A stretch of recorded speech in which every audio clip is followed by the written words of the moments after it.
ఒక చిన్నపాటి సంఘటన చాలు. నేను చాలాసార్లు అనుకుంటాను, పాలిటిక్స్లో రాకముందు రిస్క్ అది ఇది అనుకుంటే నేను అనుకునేవాడిని సింపుల్గా రోడ్డు మీద వెళ్తుంటే కూడా చచ్చిపోవచ్చు కదా. As well as you embrace an ideology, ఒక భావజాలాన్ని పట్టుకోండి, దానికోసం చనిపోతే మంచిది కదా, ఉత్తి పుణ్యాన్ని చచ్చిపోవడం కంటే కూడా.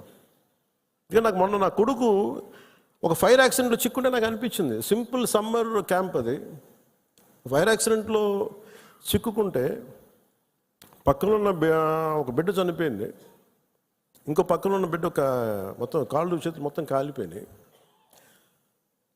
వీడికేమో లోపలికి అంతా ఈ కొంత ఫస్ట్ డిగ్రీ జరిగినాయి బర్న్స్, తర్వాత లోపలికి సూట్ ఉంటుంది గాలి పీల్చేయటం వల్ల ఆ పొగ. నా కొడుక్కి అర్ధరాత్రి పూట లేచి ఆ మేడపై నుంచి పడిపోతున్నట్టు కళ్ళు వస్తాయండి. సైకాలజిస్ట్ చూపిస్తున్నారు ఇప్పుడు. అలాంటిది మధుసూదన్ గారి పిల్లల్ని చనిపోయిన ఇన్ని కుటుంబాల తాలూకు మీరు వాళ్ళు ఆలోచించండి, వాళ్ళు పడుకుంటే నిద్ర పడద్దా?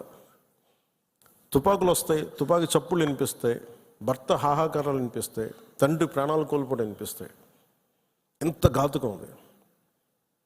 ఒకటి చనిపోవడం, ప్రాణాలు కోల్పోవడం ఒకటైతే, మానసికంగా దాన్ని తేరుకొని బయటికి రావడం చాలా చాలా కష్టం. అందుకని ఇలాంటి పరిస్థితుల్లో చనిపోయిన 26 మంది మరోమారు నా సంతాపం తెలియజేసుకుంటూ మనస్ఫూర్తిగా వారందరూ వారి అందరి కుటుంబాలకి దాదాపు